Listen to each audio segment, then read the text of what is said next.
Wait, it's literally a brand new item. Update 34, clean cut alpha stage. Clean cut, that's pretty good. So like typically we have updates that are like monster design or weapon design or weapon balance. And I guess they have and I guess mutations are in there too. I guess this has sprinkles of a little bit of everything, which is pretty cool. Choose your difficulty. Copy biome difficulty. Okay, so previously in training room, you just fought things as 1-1-1. Now it appears that you get to choose a map and copy its difficulty. So for example, I could say I want monsters as hard as High Peak Castle. And then my weapons are now level 9 weapons. That's sick. Wait, I just realized I'm picking them for free. You used to have to go into custom mode and turn stuff off. Toggle colorless? Oh, I could just press buttons to automatically change its level. Devs! UI dev. I don't know if this is battle dev or UI dev. Someone got together and made this happen. New item. Firstly, we have 2 new items. The sewing scissors and the giant comb, both indispensable tools for a clean cut. You're not wrong. Sewing scissors, a huge pair of survival scissors, will insta-kill all enemies that it hits if one of the enemies is killed. So if I get a lot of zombies, if one of them dies, they should all die at the same time.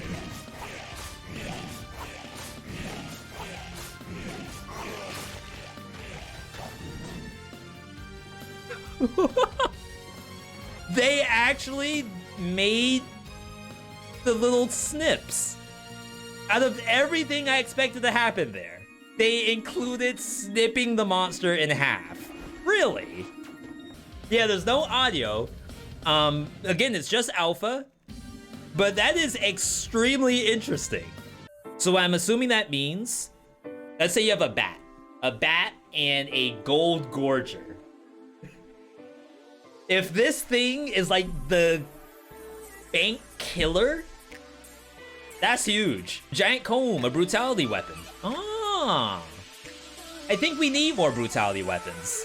Deals critical damage to enemies that are not on the ground. Concierge. No. Conjunctivius. Scarecrow. Sure. So your optimum route is the basic scroll route. You just go to Ancient Sewers, to Conjunctivius, and then you go to the Giant, and then after that, whatever. Servants to Queen. There you go. So first off, let's test out the comb. The first attack throws the enemy in the air, dealing critical damage to targets not on the ground. Throw the enemy into the air. Let's at least spawn first to see what this looks like. What is that? All right, so we have a basic Zombo.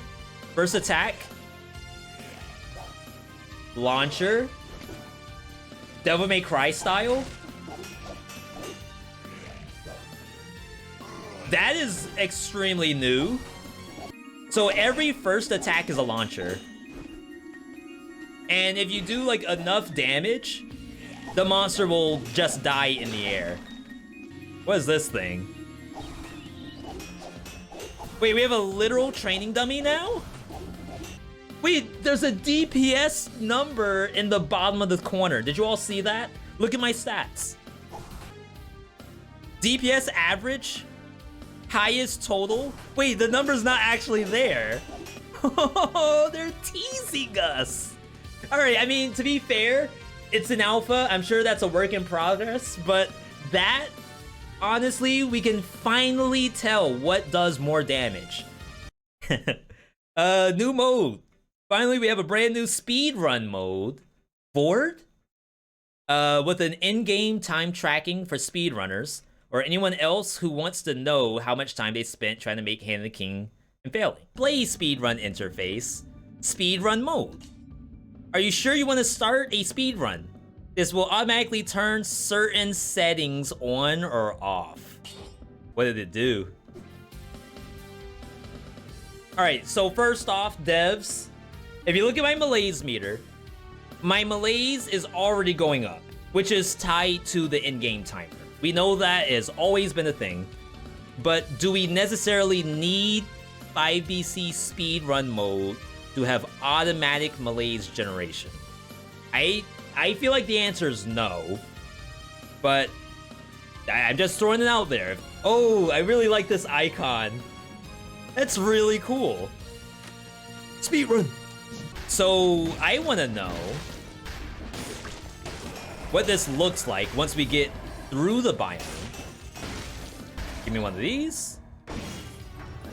It skipped the scroll animation? Did it really? Are you sure I didn't just do it very fast? I'm a gamer, by the way. Oh my god. Veedotme never does his splits. It auto splits for you. Incredible. Dude. I feel like they had to have gotten like all the speedrunners. We're gonna fly you out to France. We're gonna sit you down at the computer. Tell us what you need in an official speedrun mode. Give me splits. Give me animation skips. Give me cutscene skips. Not all the cutscenes, some of them. Hey, we heard you, but we worked really hard on this one. Upgrades. We've added a DIY mode in Boss Rush. With this mode, you can choose whichever boss you want to face. The 3 bosses from Return to Castlevania has also been added to Boss Rush. So we actually have another new thing in Boss Rush. There's a brand new door. There's 4 doors up top, now there's one at the bottom. Bottom door,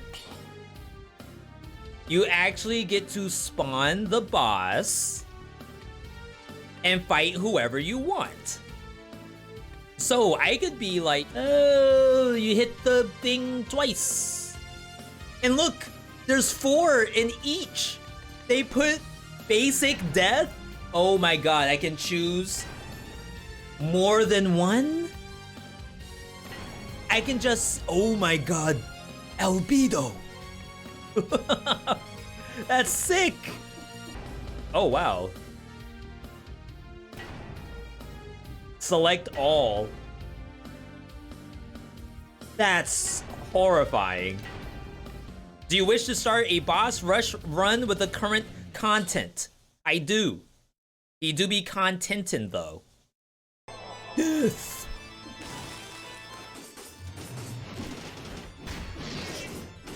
But see, like, in 0 BC, he doesn't do half of this stuff in the beginning.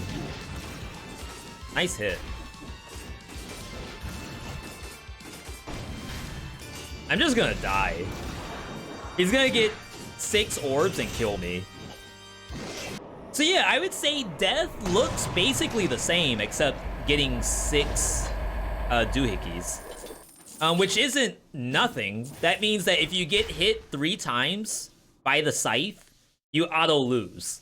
Which is like okay because it's the first boss that you fight against. How do y'all feel about the color back there? I believe he's gonna jump forward and have black hair.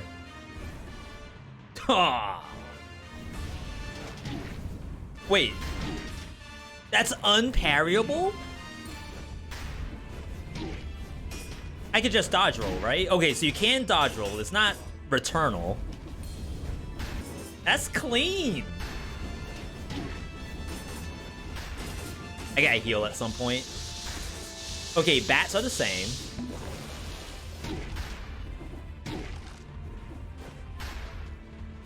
Those should be parryable. Oh my god, you can't parry any of those? You could parry that in the regular fight. Interesting, interesting. Okay, so devs, we need a color change on those meteors. If you want them to be unparryable, I think that's perfectly fine. But at least give me a color change.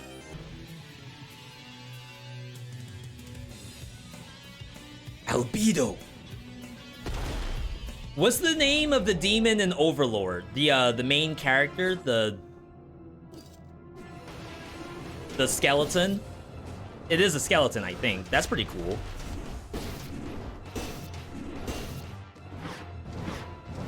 Whoa! Okay. That's... Did I just get hit through Cocoon on the laser? All right, here we go.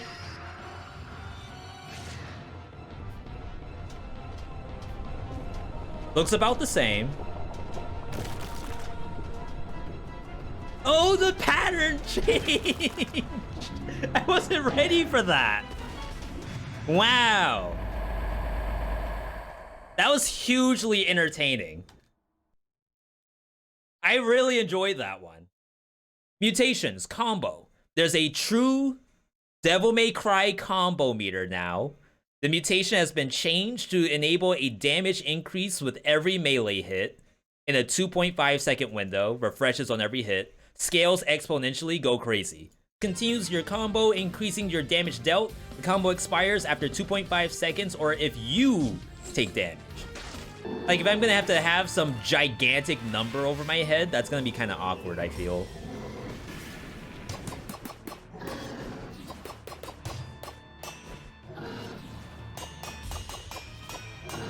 Oh my god, it's actually kind of snazzy.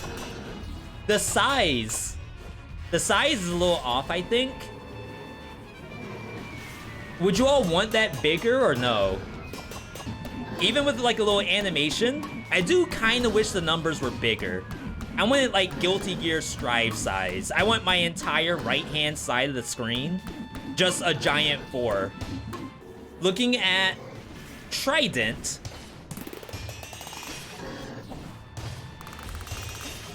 What is the sound? Oh my god. Wait. 99 plus? Devs, you couldn't give me triple digits? Come on. I'm tilted. Alright. That seems kind of good. Does it add damage? Yeah, and it says it's uncapped. You all can't see, but in the patch notes, it says it's uncapped. Networking. You can mark enemies with just ranged attacks now. There's no need to have an actual projectile stuck in them. That's kind of strong. So one single boomerang. That's a cool icon.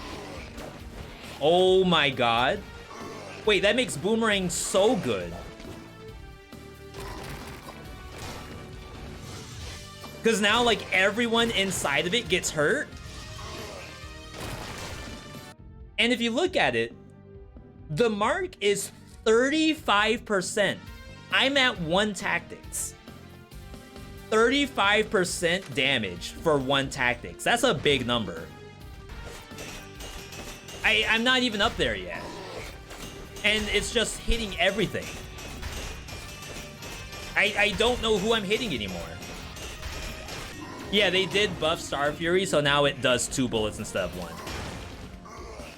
Berserker now stacks caps at 90% and renders you immune to stuns. In some builds like Scythe, you're never really gonna get the what doesn't kill me proc. So I think now, with the 2-handed weapons, if you use Berserker and Rampage across the map, you're only taking 10% damage if you're fast. That's really, really cool. What doesn't kill you now grants recovery instead of healing. All right, so recovery.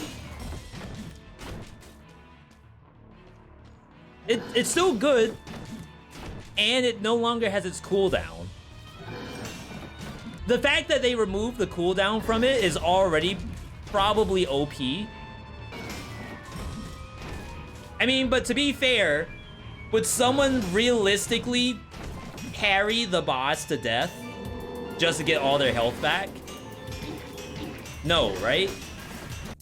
Necromancy allows, also now grants recovery instead of healing. so that's a big change. Scales with max health of the mob you kill, which means you get more recovery from killing an enemy. So I guess elites are stronger.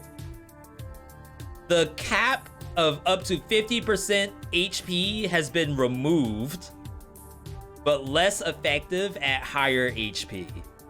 You can now heal to full on Necromancy. That seems strong. Frostbite now stacks with slow effects. Stacks with slow effects. Interesting. And acts as a full stack on frozen enemies. Oh, it's because of this down here. So slow can stack on enemies. I guess I'll just read it. Each stack has a greater effect of slow, and then 5 stacks freezes the enemy. So now Frostbite works on just like an ice grenade or ice bow. Does maximum damage on ice bow, and then does damage over time, like to a lesser degree on a slowed enemy. Could be interesting. I'm not quite sure how I feel about it. It's really all about the damage. Oh my god, I almost skipped this. The Mimic can now randomly appear in shops outside the biome. Wahaha. Imagine you're in prison quarters. Like, you literally just loaded up the game. You go to your first shop, and you're like, yo, I gotta buy this twin dagger. And it's a Mimic. Do you just go next? Like, just all F4? I'm gonna load up another run. Ain't no way I'm killing this, but just my rusty dagger. Dead Inside now doubles your life, but prevents all healing. Disengage, there's no longer a cooldown, but can only trigger once per biome. I know. This is very funny, because recently, against Dracula specifically, I've been popping Disengage in the first fight against like Dracula himself, and then for final form, Disengage comes back. Like, it's just long enough of a transition to usually do it twice in that one fight. And now they want Dracula to kill me. That's real good. Bible is now a heavy weapon. That's possibly OP. For those who don't know what heavy weapons are, that's a weapon that does like the free 20% damage. It could get the star effect for 40% damage. But most importantly, it cannot be interrupted. And it can get victim slow nearby enemies. Same thing as, you know, Scythe, Giant Killer, the Axe, Wrecking Ball. They all are heavy items. They don't really say that in the game, but it's the affixes that they have. So why do I think this is busted? I think because there's a build, which maybe now that this stuff has changed a little bit, it might be a little different. But if you run Recovery Bible, I think you can face tank bosses. I think this is like the new swole build right here. Not bad, not bad. I'm liking what I'm seeing. But you know what I like even more? When you actually get to play the game. Wake Up Hun, the new alpha just dropped. Content on content on content. I'm most excited about the new legendaries, but honestly, the mutation changes are gonna be pretty cool too. I'm gonna run combo a lot more. You might even see me run combo off color on anything that supports the kind of attack speed or multi-hit. Huge for the devs. That was amazing work. I'll give you all's feedback to the devs if I can.